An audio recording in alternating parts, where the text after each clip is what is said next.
रोशनी का सफर, रोशनी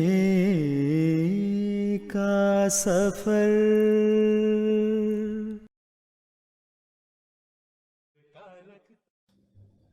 Bismillahirrahmanirrahim.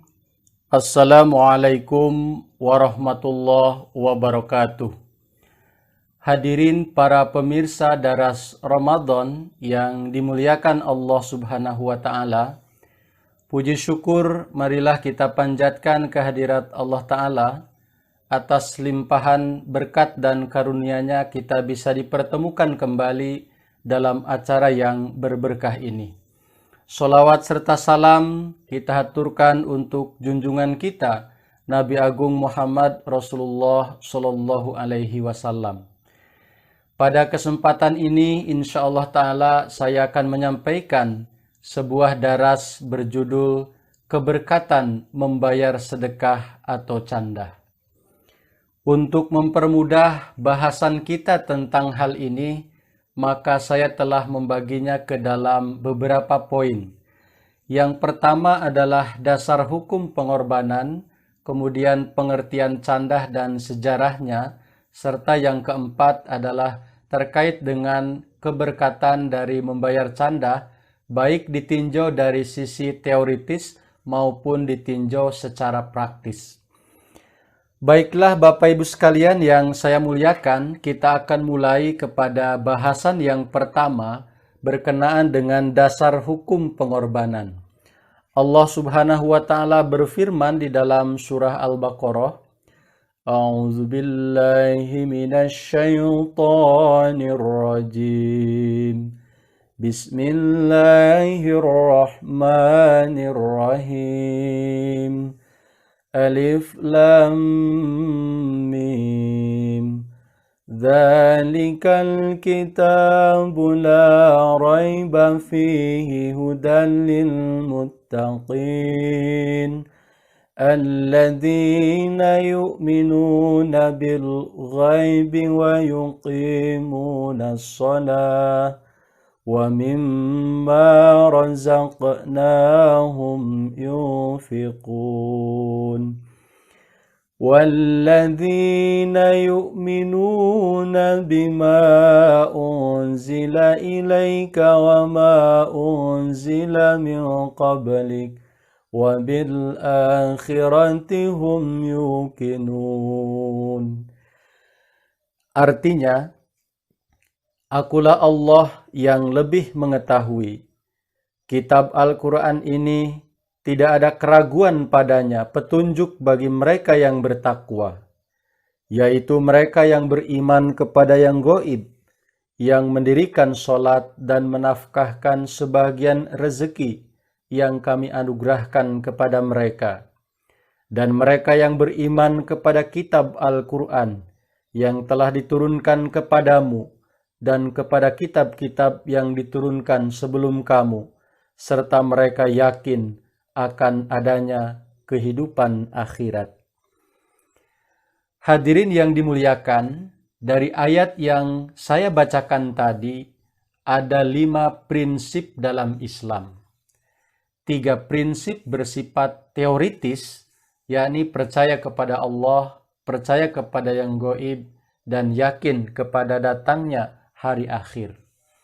Dan 2 prinsip yang bersifat praktis, yakni bisa dilihat dengan kasat mata, yakni mendirikan sholat dan menafkahkan sebagian harta yang telah dianugerahkan Allah kepada kita. Yang akan kita bahas sekarang adalah infak atau membelanjakan harta di jalan Allah. Sedekah dan candah adalah merupakan bagian dari membelanjakan harta di jalan Allah. Hanya sedekah cakupannya lebih luas, tidak hanya pada menyisihkan sebagian harta, tetapi seluruh perbuatan baik seperti membuang duri di jalan, tersenyum kepada sesama, membantu kesulitan orang lain yang membutuhkan adalah termasuk ke dalam amalan sedekah. Jadi kalau dilihat dari makna ini, baik sedekah maupun candah termasuk ke dalam membelanjakan harta di jalan Allah. Jadi candah bukanlah aturan baru atau perintah baru, hanyalah penamaan baru ya di dalam istilah pengorbanan, karena candah ini diambil dari bahasa Urdu.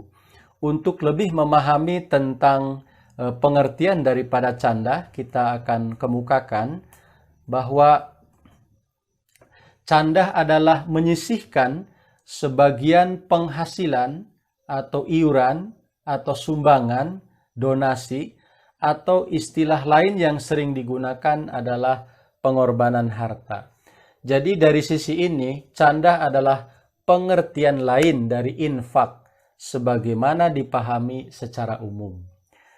Dari pengertian etimologi ini, candah dikonsepsikan sebagai penyisihan harta penghasilan yang diberikan oleh seorang Ahmadi kepada jemaat Ahmadiyah sebagai bentuk pengorbanan harta demi kemajuan Islam.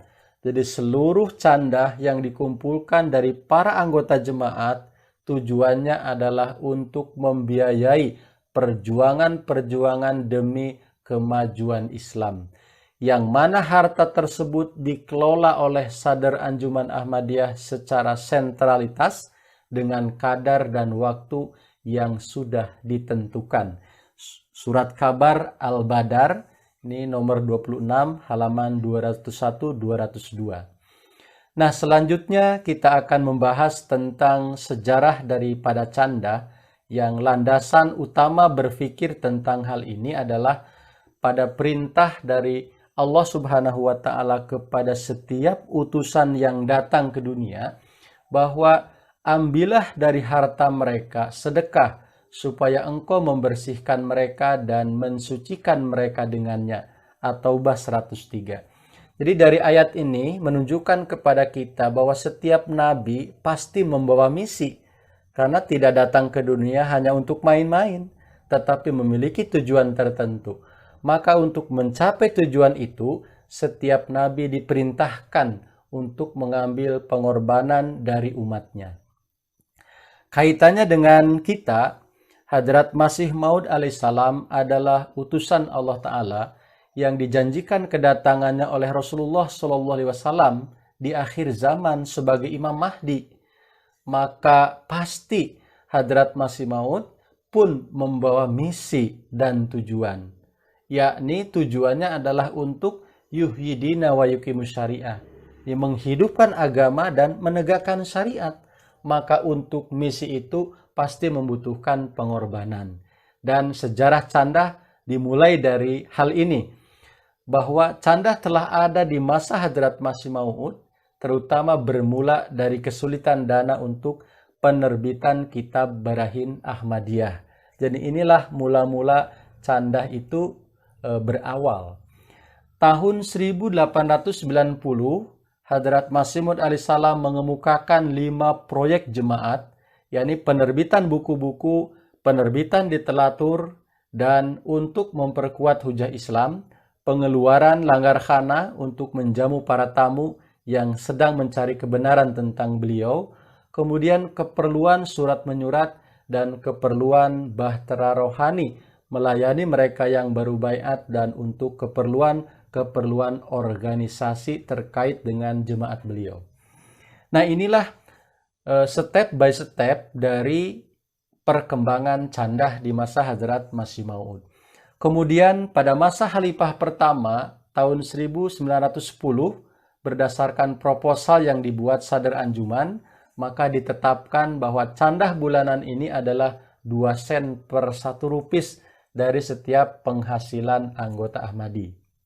Nah, kemudian pada masa Hadrat Khalifatul Masih kedua, Hadrat Mirza Bashiruddin Mahmud Ahmad, jadi pada tahun 1920-21 dalam acara Majelis Musyawarah, untuk pertama kalinya istilah candah am kemudian diperkenalkan.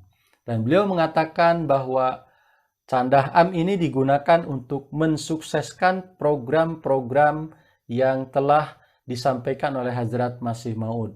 Dan beliau menyampaikan satu pesan penting, bahwa candah am adalah canda wajib bagi setiap Ahmadi atas perintah Hazrat Masih Maud alaihissalam. Ya. Dan beliau menyatakan bahwa mereka yang tidak membayarnya selama 3 bulan berturut-turut bukanlah seorang Ahmadi. Laporan Majelis Musyawarah tahun itu. Nah, kemudian pada tahun 1924-25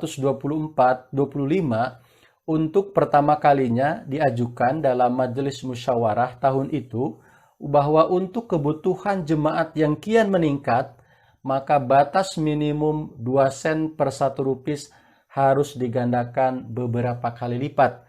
Dan disepakati pada saat itu adalah 1/16. Jadi 6% per 1 rupis.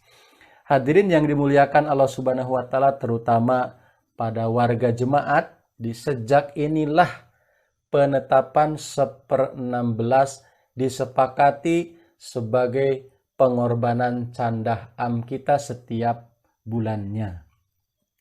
Hadirin yang dimuliakan Allah Subhanahu wa Ta'ala, sampai di sini dulu saya kira pembahasan tentang pengertian sedekah dan canda yang pada intinya keduanya bersumber dari perintah yang sama, yakni wa mimma rozaqnahum yunfikun. Nah, sekarang sesuai dengan judul pembahasan yang diamanahkan kepada saya, keberkatan membayar sedekah dan canda, maka yang pertama akan saya kemukakan keberkatan secara teoritis berupa janji Allah Subhanahu wa Ta'ala dan Rasul-Nya kepada mereka yang telah melaksanakan pengorbanan ini. Yang kedua adalah keberkatan secara praktis yang dapat kita lihat dari contoh-contoh real keberkahan dan kemuliaan sebagai reward dari ketaatan membayar canda dari beberapa orang di dalam jemaat kita. Kita akan mulai dari keberkatan secara teoritis.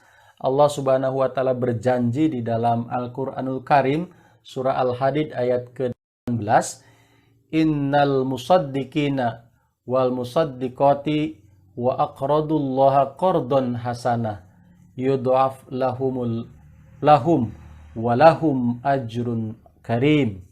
Sesungguhnya orang-orang laki-laki yang memberi sedekah dan orang-orang perempuan yang memberi sedekah dan mereka yang telah meminjamkan kepada Allah pinjaman yang baik akan dilipat gandakan bagi mereka, dan bagi mereka ada ganjaran yang sangat mulia.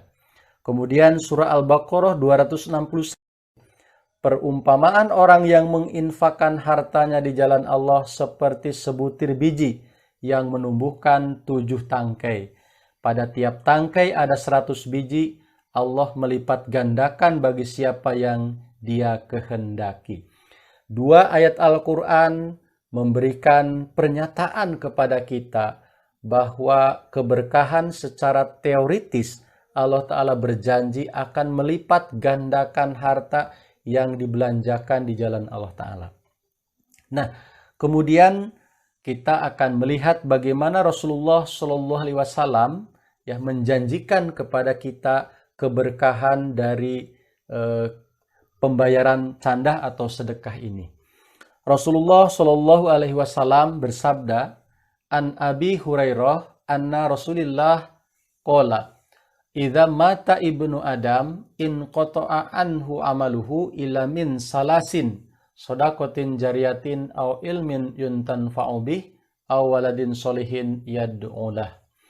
Apabila anak cucu Adam itu meninggal, maka terputuslah semua amalnya kecuali 3 perkara: sodakoh jariyah, ilmu yang bermanfaat, dan anak soleh yang berdoa memohon ampunan untuknya. Jadi kalau kita membaca hadis ini, maka keberkahan secara teoritis yang dikemukakan Rasulullah adalah bahwa sodakoh jariyah, ya, membelanjakan harta di jalan Allah Ta'ala, itu akan merupakan amalan yang tidak terputus sekalipun kita sudah wafat. Selama hal itu dipergunakan dan memberikan manfaat, maka selama itu pula pahalanya akan mengalir terus. Kemudian yang kedua disebutkan di dalam hadis qudsi, jadi firman Allah yang tidak termasuk ke dalam Al-Quran, dan disampaikan oleh Rasulullah SAW, "Ya ibnu Adam, audi min kanzika indi, wala haroko, wala goroko, wala saroko, ufikahu ahwaju matakunu ilaih." Artinya, wahai anak Adam, simpanlah hartamu padaku, dan beristirahatlah dengan tenang, karena hartamu tidak akan dimakan api, tidak akan tenggelam dalam air, dan tidak akan dicuri oleh pencuri. Aku mengembalikan semua harta yang kamu simpan kepadaku pada hari ketika kamu amat sangat membutuhkannya. Bapak Ibu sekalian yang dimuliakan Allah Subhanahu wa Ta'ala, inilah janji Allah Ta'ala kepada kita semua. Perumpamaan membelanjakan harta itu seibarat kita menyimpan, kita menabung harta kita di sisi Allah Subhanahu wa Ta'ala. Maka segala urusannya ditanggung oleh Allah Ta'ala dan akan dikembalikan kepada kita pada saat kita membutuhkannya. Tentu pahala-pahala yang berberkat dari pengorbanan ini tidak hanya akan kita terima di dunia ini, tetapi juga di akhirat kelak Allah Ta'ala akan mengembalikannya. Hadirin yang dimuliakan Allah Subhanahu wa Ta'ala, itulah keberkahan secara teoritis yang Allah Ta'ala dan Rasulnya kemukakan. Sekarang kita akan melanjutkan pembahasan kita kepada keberkahan secara praktis, contoh-contoh pengorbanan yang mendapatkan kemuliaan dari Allah Subhanahu wa Ta'ala dari beberapa anggota jemaat kita. Jadi pada dasarnya, pada bagian ini kita membuktikan antara teori dan praktek. Apakah benar Allah Subhanahu wa Ta'ala melipat gandakan harta yang dikorbankan? Kita akan melihat dari contoh-contoh pengorbanan beberapa orang Ahmadi. Yang pertama adalah seorang mubaligh daerah Alada di Benin menulis kepada Huzur, ketua jemaat di desa Soyo setahun sebelumnya adalah termasuk dari kalangan orang-orang musyrik. Lalu beliau disebutkan menjadi Ahmadi yang mukhlis. Ketika beliau diminta candah wakfi jadid, maka beliau menyerahkan 450 franc, 5 mata uang di sana, dan rupanya itu merupakan seluruh uang yang ada di rumahnya pada hari itu. Setelah memberikan candah, beliau membawa sepeda motornya keluar, dan dengan keyakinan penuh Tuhan pasti akan memberinya sesuatu. Nah, kalau di negeri kita mungkin ngojek lah istilah kasarnya ya. Untuk mengisi bensin pun ia meminjam uang kepada temannya. Jadi karena uangnya kan diserahkan tadi kepada canda wakfi jadi semuanya. Namun subhanallah dengan luar biasa, keesokan harinya beliau datang kepada mu'alim kita dan menyerahkan tambahan canda sebesar 1000 franc. Seraya mengatakan, "Wahai Pak Mubaligh, lihatlah bagaimana perlakuan Tuhan. Kemarin untuk makan siang pun saya tidak memiliki apa-apa. Bahkan untuk mengisi bensin sepeda motor saya harus meminjam sejumlah uang kepada teman. Tetapi Tuhan telah memberikan begitu banyak penumpang kepada saya, sehingga ketika saya keluar dari rumah dengan tangan kosong, bahkan membawa hutang, namun saya pulang ke rumah dengan membawa uang 2000 franc. Dan sekarang saya memberikan setengahnya sebagai tambahan canda. Setelah membayar utang pun uang masih tersisa, dan itu saya pergunakan untuk keluarga saya." Hadirin yang Allah Ta'ala muliakan, inilah bayaran tunai dari Allah Ta'ala yang bisa kita lihat. Berarti teori dan janji Allah Ta'ala telah sesuai dengan praktek yang dialami oleh ketua jemaat kita di Soyo. Yang kedua, Amir Sahib Burkina Faso menerangkan bahwa ada seorang mubain baru di daerah Bobo yang namanya Mr. Said. Ia mengatakan, karena kesulitan uang, ia terpaksa tidak membayar canda selama 3 bulan. Selama itu, maka beliau mengalami kemalingan. Dan anak beliau yang masih remaja sakit keras. Beliau telah membawanya untuk berobat ke sana kemari, tetapi tidak kunjung sembuh. Suatu ketika beliau mengatakan bahwa pada suatu malam saya bermimpi didatangi Hazrat Khalifatul Masih Al-Khamis dan menegur saya. Anda telah beberapa bulan tidak membayar canda. Kemudian saya menjawab dengan merendah diri bahwa ya huzur, insya Allah dalam 20 hari saya akan membayar canda. Nah, kemudian ketika keesokan harinya ia terbangun, mulai termotivasi untuk bekerja lebih keras, dan alhamdulillah rupanya ia mendapatkan hasil yang cukup besar, dan tidak lupa ia langsung membayar canda. Dan beliau berkata kepada mubalik kita bahwa berkat dari saya berkorban di jalan Allah Ta'ala membayar canda, sejak hari itu anak saya yang sulung sembuh total. Bahkan tidak hanya itu, tidak hanya sembuh, ia pun dengan karunia Allah Ta'ala mendapatkan pekerjaan yang lebih baik dari sebelumnya. Dan dengan karunia Allah Ta'ala katanya, saya pun bisa membeli sepeda motor yang baru untuk dipergunakan dalam usaha beliau. Hadirin yang Allah Ta'ala muliakan, dari semua ini kita bisa melihat adanya keberkatan dari pengorbanan harta. Sebagai faedah dari peringatan Hadrat Khalifah, sekalipun dalam mimpi, kata beliau, saya berikan hak di jalan Allah dan saya pun mendapat pengembalian yang berlipat ganda. Kesehatan anak, usaha yang dimudahkan, bahkan ia bisa membeli sepeda motor baru. Ini sesuai dengan hadis qudsi di atas, bahwa Allah Ta'ala akan mengembalikan harta itu kepada kita pada saat yang amat membutuhkannya.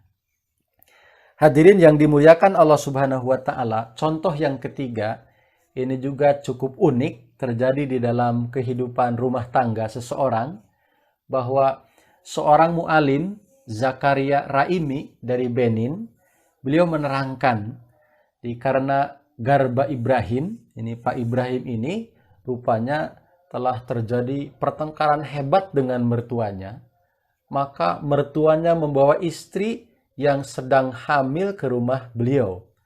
Jadi istri Pak Ibrahim ini dibawa mertuanya ke rumahnya. Ya, padahal sedang hamil katanya, dan hingga istri beliau melahirkan anak laki-laki di sana. Garba Ibrahim melakukan segala upaya untuk membawa anaknya pulang, tetapi mertuanya dengan keras tidak mengizinkannya. Kasus ini terus berjalan, ya, bahkan sampai 5 tahun katanya, sehingga Pak Ibrahim ini kemudian mendatangi mu'alim kita di sana. Sang mu'alim kemudian memberikan saran, engkau sudah lama menjadi Ahmadi, tetapi tidak memberikan perhatian kepada canda. Coba biasakanlah untuk membayar canda. Dengan itu Tuhan akan menjauhkan kesulitan-kesulitan. Maka Garba Sahib membayarkan canda 2000 franc pada kolom wakfi jadid. Dan luar biasa, 3 hari kemudian ia menelepon mu'alim kita dan mengatakan, Allah Ta'ala telah memperlihatkan berkah kepada saya. Allah Ta'ala telah mengembalikan anak dan istri saya. Mertua saya sendiri yang menyerahkannya tanpa syarat apapun. Jadi ini dibayar kontan oleh Allah Ta'ala. Ya, 3 hari setelah pembayaran canda, Allah Ta'ala mengembalikan anak dan istrinya dari mertuanya itu. Saya pikir ini sebuah contoh praktis bila terjadi ya kepada kita, mungkin saja bisa terjadi juga. Kita bertengkar dengan mertua, perbanyaklah canda agar berkahnya melembutkan hati mertua yang sedang garang. Jadi mudah-mudahan bisa menjadi contoh kepada kita sekalian. Yang terakhir saya akan sampaikan sebuah pesan dari Hadrat Khalifatul Masih Al-Khamis, bahwa pada umumnya anggota jemaat sangat bermurah hati dalam membayarkan candah dan menafkahkan harta di jalan Allah. Namun masih tetap ada orang-orang yang meskipun memiliki pendapatan yang mencukupi, berusaha untuk mengemukakan alasan-alasan agar ia tidak membayar canda.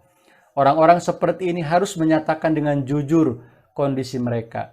Mereka harus berhenti dari perilaku yang tidak bersyukur ini, atau kondisi mereka akan benar-benar jatuh. Mereka tidak bisa menipu Allah. Khutbah Jum'ah pada tanggal 5 November 2004. Marilah kita menjadi Ahmadi yang mukhlis dengan memberikan segala pengorbanan di jalan Allah Ta'ala dengan penuh keikhlasan. Insya Allah Ta'ala keberkahan akan bersama kita. Wabillahi taufiq wal hidayah wa akhiru da'wana alhamdulillahi rabbil alamin. Wassalamualaikum warahmatullahi wabarakatuh.